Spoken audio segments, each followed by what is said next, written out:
The Ratchet & Clank series is one of my favorite video game franchises, and I've been playing the games ever since I was 2 years old.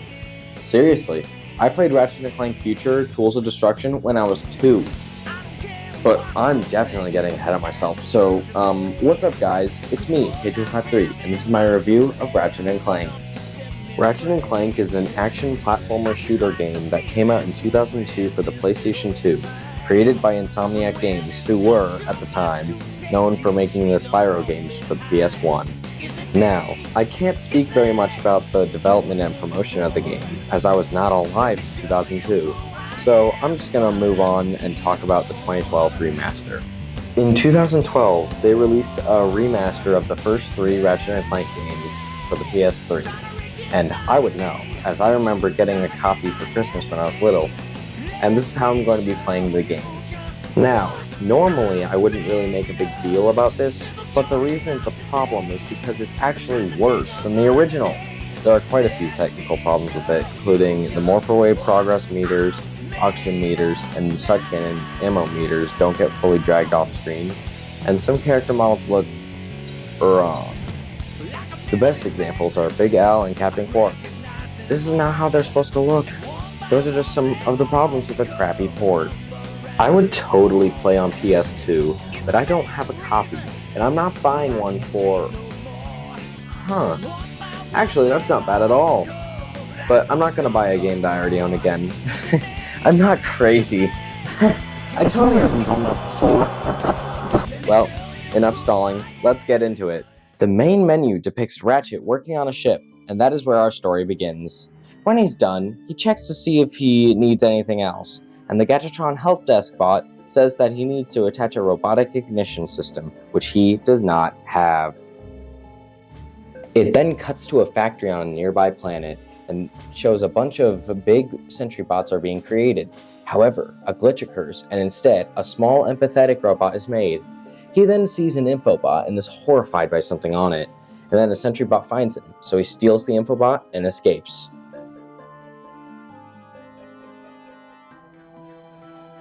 He then crashes on Veldin, Ratchet's planet.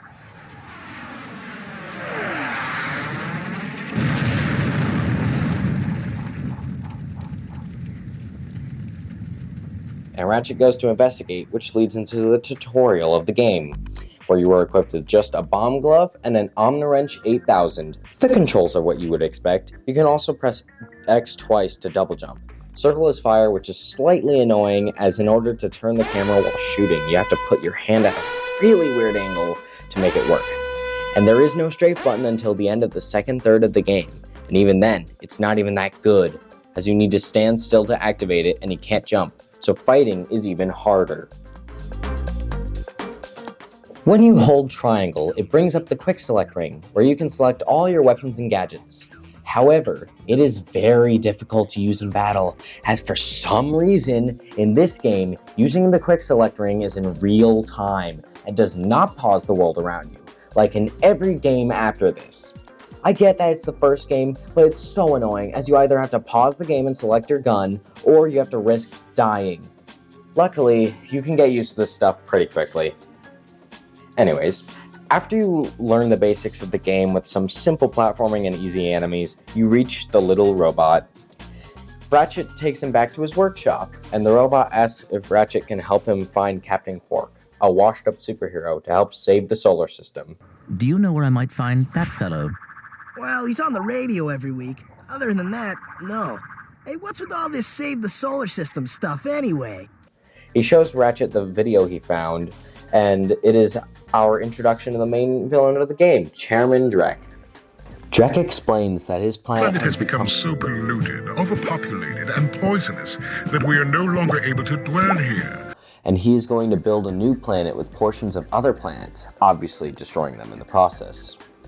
The robot asks if Ratchet can take him to Nivalis, the planet from the infobot, and help him gather information. And he tells him that he is equipped with a robotic ignition system, and he can start any ship he chooses, which is a horrifying concept. My programming allows me to start any ship I choose. But that's besides the point. Ratchet agrees, and then they leave for Nivalis, and on the way, he names the robot Clank, setting up the journey ahead. As you explore the galaxy, you will notice that most planets have the choice to go at least 2 different ways in any order, where you can meet characters like the Plumber, who is a recurring character throughout the series, and also characters who only show up in this game. This is also where you will first encounter paywalls, as everyone in this game just wants money. This paywall isn't that bad though, as it's only 500 bolts, and you should have way more than that, even if you purchased a weapon. But the paywalls just get more and more expensive. Now, this also seems like a good time to talk about the satire that this game uses. This game loves to parody old commercials and consumerism, and it can make some really funny scenes. Hello, citizens of...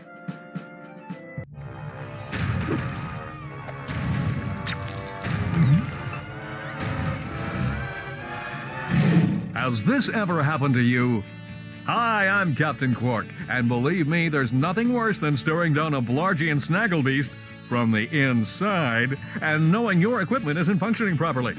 That's why I come to Al's Robo Shack for all my electronic needs. Al has been the exclusive repair shop for my super electro gadgets since I was knee-high to a sand mouse. If Al can't fix it, it's not broke. Right, Al? You said it, pal. So if you're fighting crime, or just fighting grime, come to Al's Robo Shack in Metropolis for all your robotic repairs. Al's Robo Shack, it's Quarktastic! Is your current occupation leaving a rotten taste in your mouth? Then you need to know about BTS, Blog Tactical Research Station. Hi, I'm Supreme Executive Chairman Drek, and we here at BTS are seeking motivated individuals to fill positions in these exciting careers. Grind boot tester, warhead assembly technician, mutant animal husbandry, robot repairman, suck cannon test dummy, and administrative assistant. So call BTS. Build our weapons while you build your future. I'm calling BTS today. New! From Gadgetron, the makers of weapons and other fine products, comes the Hollow Guys. With the Hollow Guys, you can fool robots into thinking you're one of them. Match your wits against other robots. Work on robotic assembly lines. Attend robot parties. The Hollow Guys. Available only at Gadgetron headquarters for a limited time. Not to be used for illegal purposes. We're only in sanctioned areas. You will not actually become a robot. Hi folks, Captain Quark here. It is my distinct pleasure to introduce this year's HoverCon Intergalactic Champions. Let's give it up for newcomers. Ratchet and Clank. I really like the advertisement videos because they're just so funny. And I love how in this scene where they announced the winner of the hoverboard race, it was just a pre-recorded message, and he doesn't even say their name, but Ratchet is still excited for some reason. Hey, look, that's us. The first 4 games also have more raunchy humor than you would expect from, kids games. It's pretty similar to the humor from the Shrek movies, actually. However, I noticed that this game's humor is a lot more toned down than the rest of the quadrilogy. I also really like how Drek's name gets longer as the story progresses, ending as Ultimate Supreme Executive Chairman Drek. Let's also talk about the soundtrack real quick. The soundtrack is really good, as the music is like a retro sci-fi combination that can be pretty chill and yet really cool.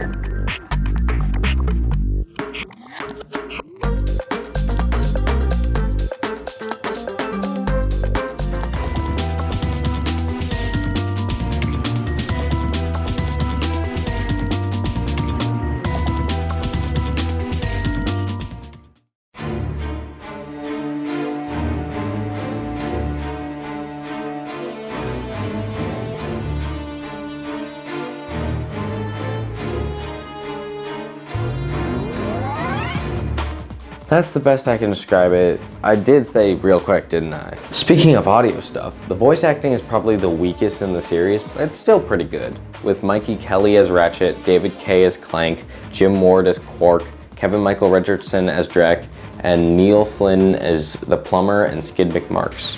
Later? We might be dead by then! Yo, dudes, for the freshest boards in the galaxy, check out the new XZ88 from Gadgetron. It's so hot, it's cool. Why, thank you, Clank. You've been most helpful. You are to take that shuttle to the moon base and ambush those two miscreants when they arrive. Those two! Newsflash, giant robots attacking! The escape transports are taking all the rich folks off this god-darn planet. Mayday, mayday! This is the solar ship Radical. We seem to be under attack from the planet's surface. All of these actors do really well, even though Mikey Kelly is probably the weakest one. Although I probably think he's the weakest because he only plays Ratchet in this game. I guess because of the direction they went for his character, they decided to change it to James Arnold Taylor, who voices him for the rest of the series. We have a little problem. I just want the O2 mask. So if you can't open up the lock, that's your problem. Now cough up the mask. Well, looks like we're going on foot. At least I can try out my new nav unit.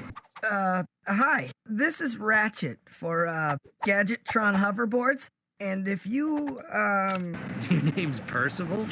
I think I got the wrong guy. Although, what's really cool is later on in the games, in Ratchet & Clank Full Frontal Assault, Mikey actually returned to voice the ship, which is actually amazing. Computer, find me something to shoot!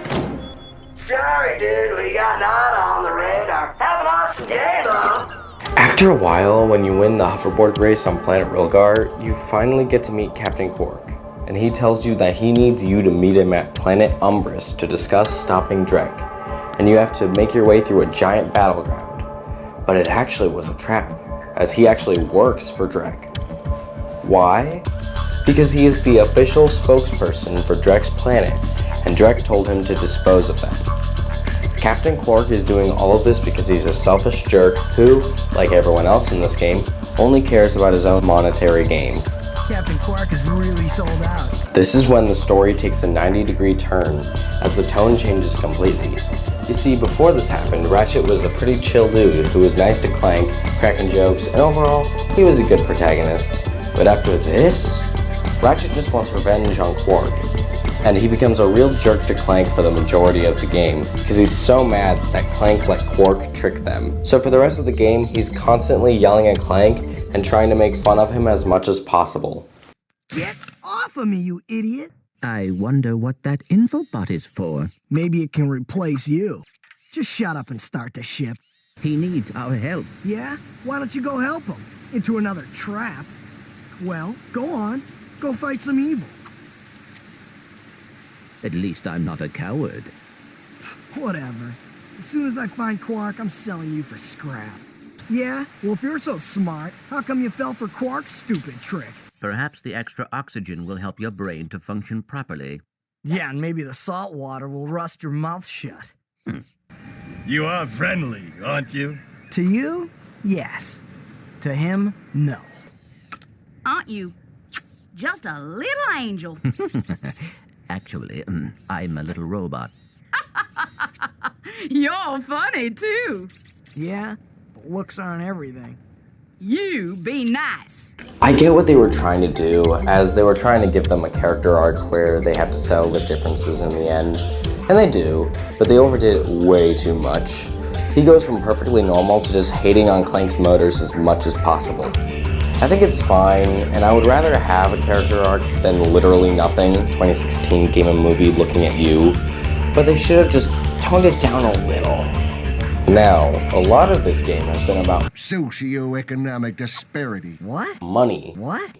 So let's talk about the money. Destroying crates and enemies in the game gives you bolts, which is the currency of the universe. Now, in every other game, this is not a problem, but this game is slightly problematic, as instead of giving at least like 10 bolts per bolt, it gives you 1 for most and 5 for the special ones, which is not enough. The biggest problem is trying to get the Rhino and the Gold Bolt upgrades, which are the most expensive items in the game. True, the Rhino 2 and the Zodiac in the second one cost way more, but money is easier to access in that game, so it's okay. Getting the Rhino would be impossible in your first playthrough of this game, but you could just... This is the fastest strategy to get money in the game, but it still takes forever. And it'll take even longer if you're like me and need to get the trophy for getting 1 million bolts. And apparently, this will take 16 hours to do. I don't understand why they even made this a trophy, as they already knew that it was hard to get money when they released it first. They even made it harder to do the glitch than the PS2 version, in which you only need to talk to the hoverboard lady with the hollow guys on. It really makes no sense. This is one of the worst aspects of the game, and it's really bad. After you progress some more in the story, you should have played 5 other gameplay styles as well. Clank, Giant Clank, the hoverboard races, the turrets, and ship battles. And the last 3 are alright, and the second one is actually pretty good. But Clank is trash. Clank is so slow and only has a single attack that doesn't even have combos, and the gadget bots can be really annoying, as if you lose one anywhere, you have to run all the way back to where you first found it to get it back, and this is a huge problem on later planets. Despite that, for the first game in the series, they did very well with the other gameplay styles. Granted, they can be annoying, but they are not super awful rage-inducing problems.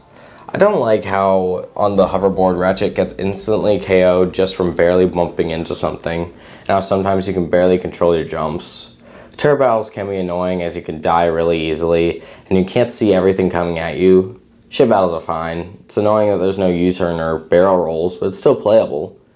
Surprisingly though, I actually really like Giant Clank. He can be pretty fun to play as, and it's actually really surprising how fun it can be.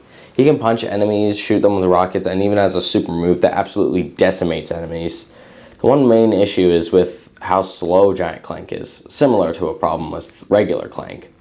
The concept itself should have been explored more, as they could have improved it over the years, but unfortunately, after the original trilogy, they completely forgot Giant Clank existed, and pretended it never happened, which is a shame because it had so much potential. After a while of Ratchet being a jerk to Clank, he starts to change little by little, and on Gemlick Base, you finally reach Quark and get to fight him in a ship battle. Hello, Captain Ratchet.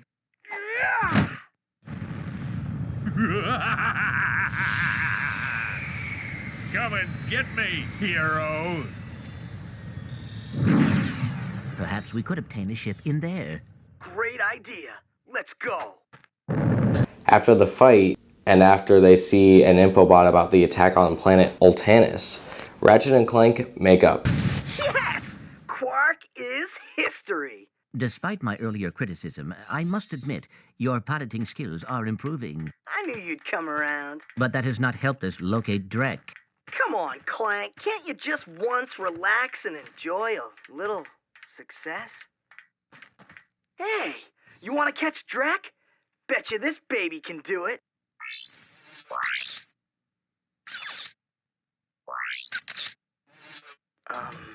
Yes, I know. It is worse than I expected, too. Look, maybe you were right.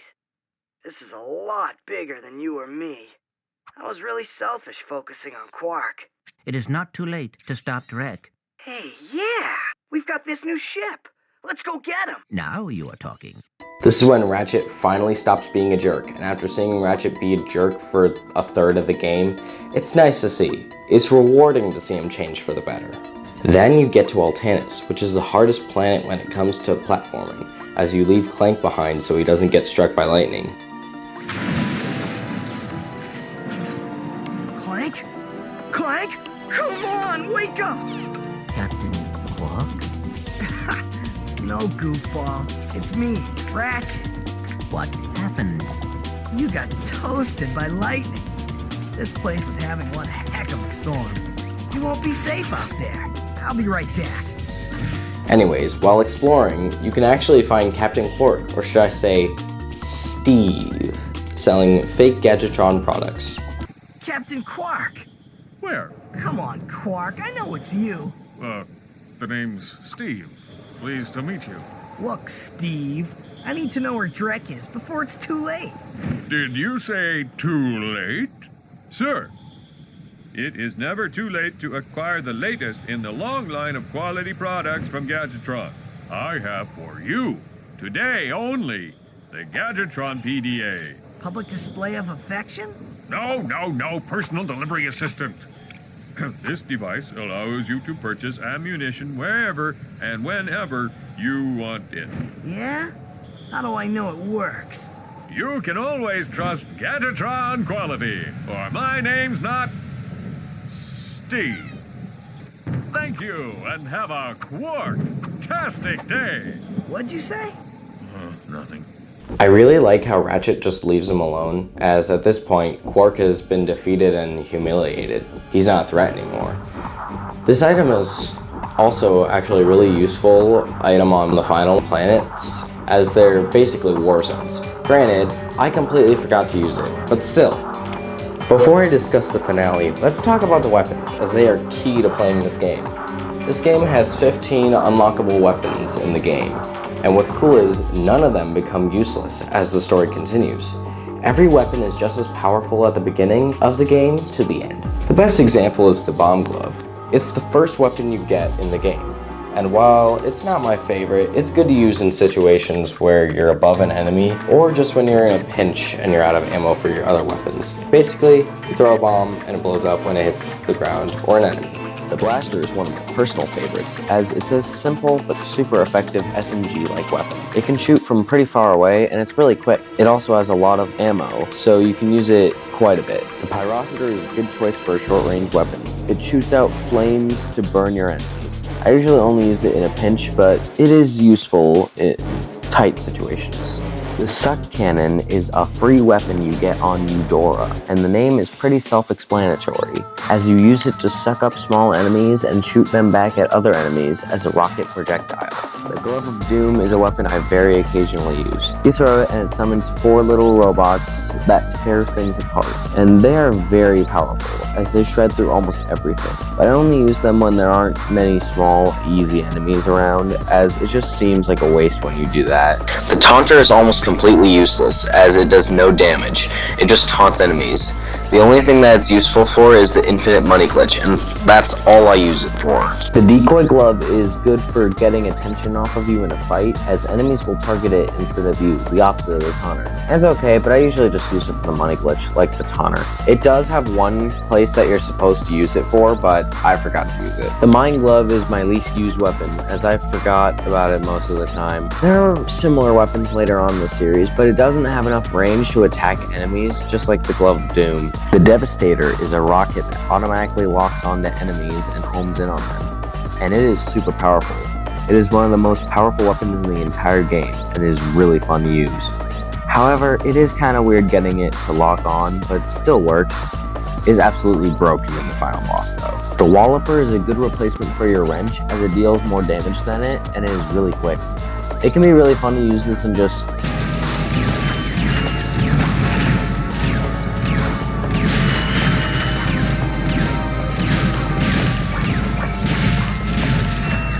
The Visibomb gun is useful in certain positions, as when you fire it, you can control the rocket's trajectory.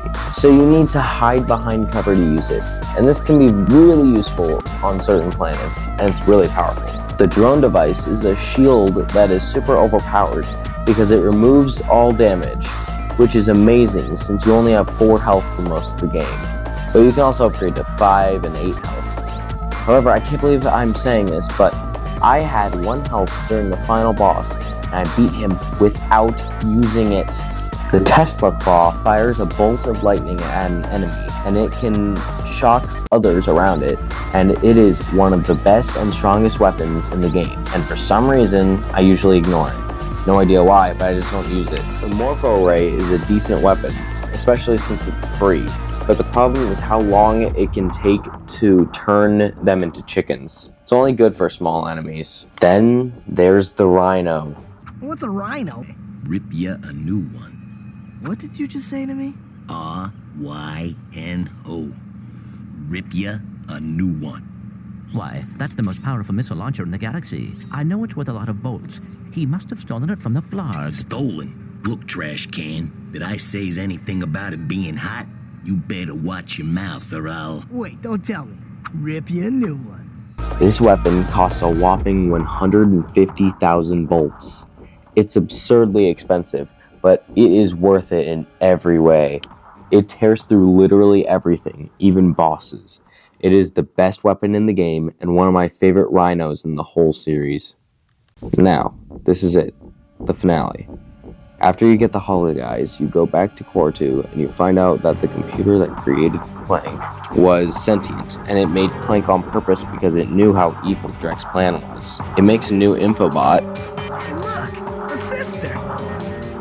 revealing that Drek's ideal location for his planet is occupied by Veldin, Ratchet's home planet, and he is going to use the deplanetizer to destroy it. Ratchet is enraged by this, and they set out to save the planet after this great scene.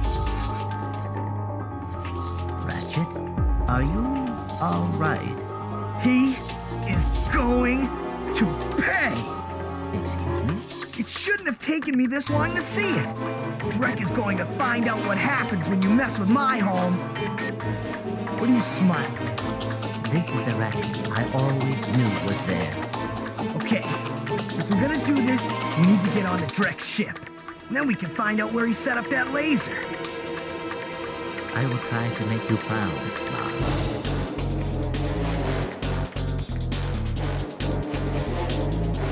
You finally get to Drek, and it's a set of intense battles against Drek in his giant mech. And when you get to the last location, Drek makes possibly one of my favorite villain monologues of all time. So it has come to this. Once I step on this ignition switch, a countdown will commence. The end of which signals the destruction of your pitiful world. There must be another way to make a home for your people. You think that's what this is about? Who do you think polluted our last world? I. This is about one thing and one thing only. Cash and not something. You see, I've been paid for every square inch of my new world. Once the inhabitants move in, I will begin polluting this world as well. Then the whole thing starts all over again. It's truly an insane twist, and this scene shows how good of a villain Drek is. After you beat him, he accidentally flies onto his planet and flips the deplanetizer to point at it. So... Ratchet? What's up?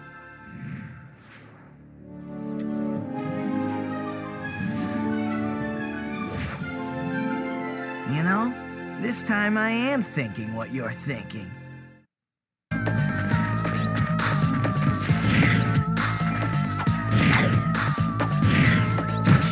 You fire it at Drek's planet, killing him and ruining his plan. When you destroy the planet, a few chunks of the planet start crashing down, and Clank saves you. But in the process, Clank's arm breaks, and this happens. My arm appears to be badly damaged. Ah, you'll be all right.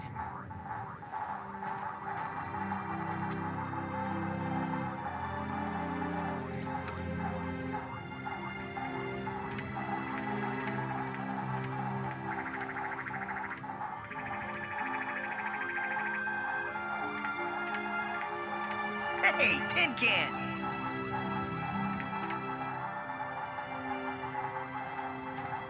Where do you think you're going? We, still need to fix that arm.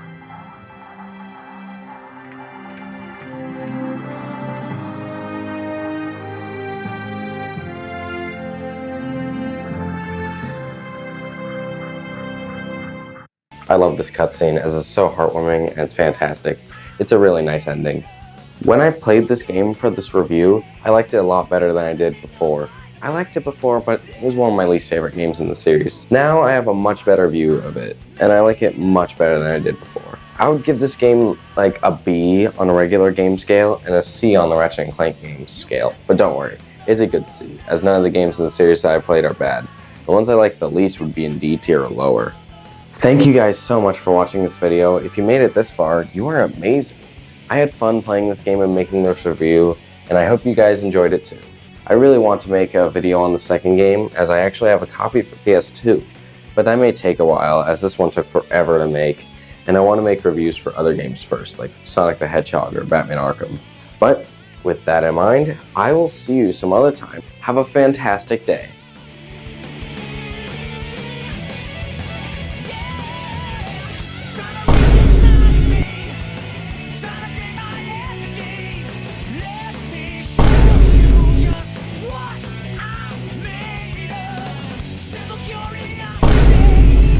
Trying to take a bite of me.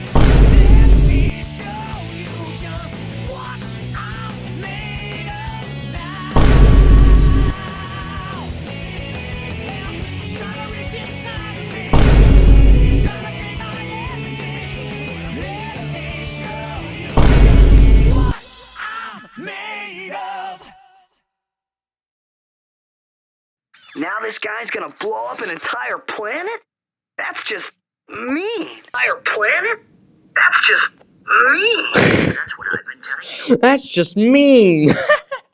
That's like my favorite line in the game. It's so stupid. That's just mean. Yeah, I feel like mean is an understatement, Ratchet. Shut up. I'm not your friend.